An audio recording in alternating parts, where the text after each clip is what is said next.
Today, I will be giving out two accounts of vampire stories.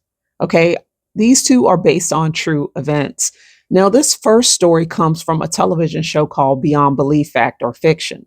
Now, this show is known to blur the lines between reality and fiction.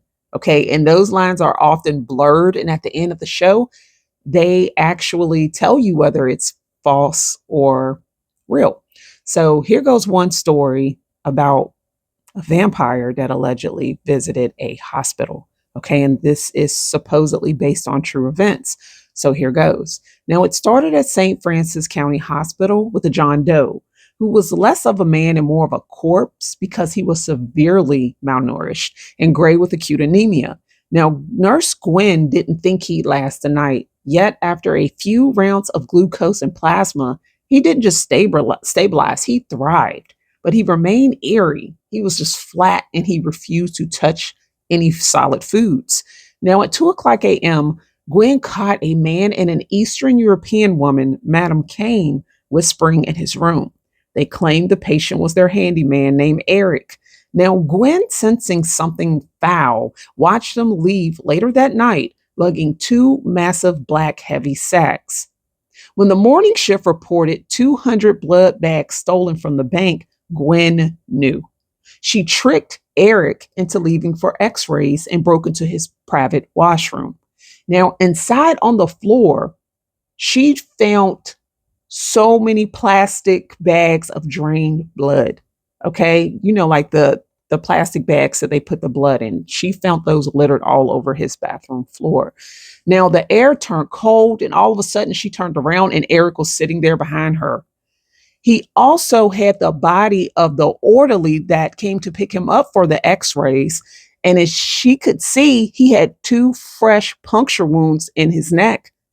Eric dropped him to the ground. Eric's eyes at that point darkened, and he just bared crazy, jagged, bloody fangs. And with a strength no human should possess, he hurled a security guard across the room when he came running at him. Now, he didn't use the door. He shattered the sixth floor glass and vanished into the night.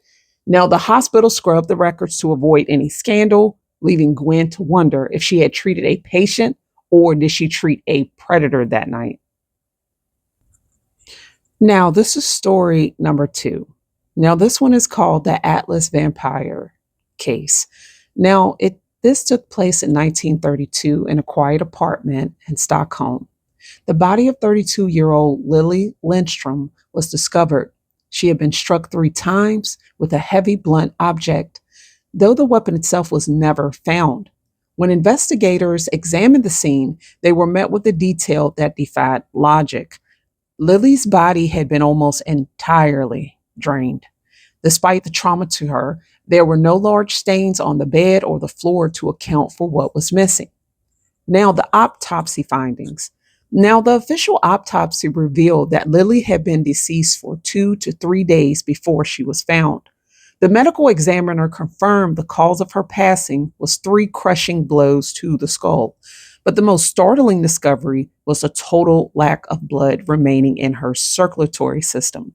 Now, further examination found traces of saliva on her neck, which suggested that her attacker had stayed long after she was gone. Additionally, a blood-stained gravy ladle sat near her body. Based on the empty state of her veins and the presence of the kitchen tool, authorities concluded the intruder used the ladle to drink from her wounds. Though police tracked a mysterious client she called the scientist, no one was ever charged.